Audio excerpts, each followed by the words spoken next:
Naniniwala tayo doon sa kasabihan na habang may buhay, may Pag-asa. habang may buhay, may Pag-asa. pagsubok.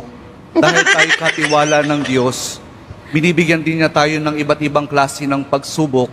Kaya po doon sa pagsubok na yon, saka pa lang natin mauunawaan na talagang ang ating buhay ay mayroong, habang may buhay, mayroong pagbangon. Huwag niyong hayaan na kapag meron kayong pinagdaraan ng pagsubok, ay hindi kayo babangon.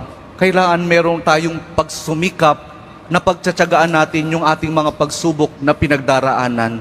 At kapag mayroong pagsubok at mayroong pagbangon, saka pa lang natin mauunawaan na talagang ang ating buhay, na habang may buhay, may pag-ibig. Ang pag-ibig na nagmumula kay Jesus lamang.